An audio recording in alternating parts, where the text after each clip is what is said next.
motley displays of pomp and absurdity, proper only for the amusement of children or to excite the admiration of the populace, were highly relished by the nobility and repeatedly exhibited by them on extraordinary occasions.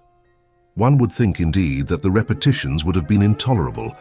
On the contrary, for want of more rational entertainments, they maintained for ages their popularity and do not appear to have lost the smallest portion of their attraction by the frequency of representation.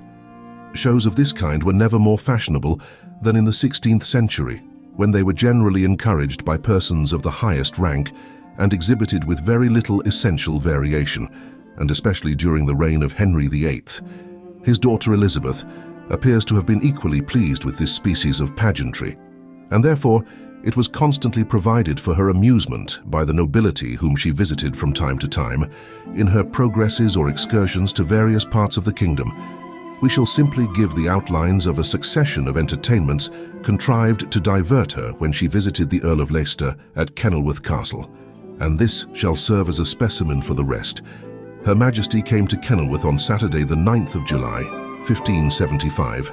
She was met near the castle by a fictitious Sibyl, who promised peace and prosperity to the country during her reign.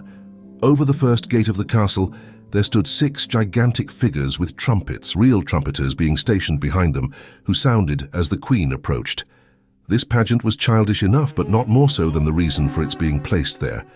By this dumb show it was meant that in the days of King Arthur, men were of that stature, so that the castle of Kenilworth should seem still to be kept by King Arthur's heirs and their servants. Upon Her Majesty entering the gateway, the porter, in the character of Hercules, made an oration and presented to her the keys. Being come into the base court, a lady glided over the pool, being so conveyed that it seemed she had gone upon the water. She was attended by 2 water nymphs, and calling herself the Lady of the Lake, she addressed Her Majesty with a speech prepared for the purpose. The Queen then proceeded to the inner court and passed the bridge, which was railed on both sides, and the tops of the posts were adorned with sundry presents and gifts, as of wine, corn, fruits, fishes, fowls, instruments of music, and weapons of war.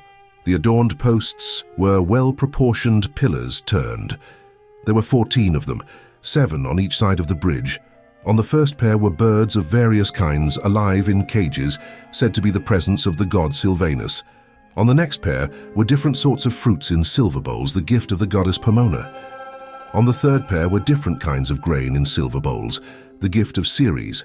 On the fourth, in silvered pots, were red and white wine with clusters of grapes in a silver bowl, the gift of Bacchus. On the fifth were fishes of various kinds in trays, the donation of Neptune. On the sixth were weapons of war, the gift of Mars. And on the seventh, various musical instruments, the presents of Apollo. The meaning of these emblematical decorations was explained in a Latin speech delivered by the author of it. Then an excellent band of music began to play as Her Majesty entered the inner court, where she alighted from her horse and went upstairs to the apartments prepared for her. On Sunday evening, she was entertained with a grand display of fireworks, as well in the air as upon the water. On Monday, after a great hunting, she was met on her return by Gascoigne the poet, so disguised as to represent a savage man, who paid her many high-flown compliments in a kind of dialogue between himself and an echo. On Tuesday she was diverted with music, dancing and an interlude upon the water. On Wednesday was another grand hunting. On Thursday she was amused with a grand bear-baiting, to which were added tumbling and fireworks. Bear-beating and bull-baiting were fashionable at this period, and considered as proper pastimes for the amusement of ladies of the highest rank. On Friday, the weather being unfavourable, there were no open shows. On Saturday there was dancing within the castle, and a country bridal with running at the quintain in the castle yard, and a pantomimical show called the Old Coventry Play of Hock Thursday, performed by persons who came from Coventry for that purpose. In the evening a regular play was acted, succeeded by a banquet and a masque. On the Sunday there was no public spectacle. On the Monday there was a hunting in the afternoon, and on the Queen's return she was entertained with another show upon the water, in which appeared a person in the character of Arion, riding upon a dolphin 24 feet in length.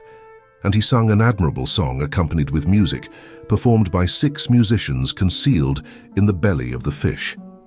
Her Majesty, it appears, was much pleased with this exhibition. On Tuesday, the Coventry play was repeated, because the Queen had not seen the whole of it on Saturday. On Wednesday, the 20th of the same month, she departed from Kenilworth.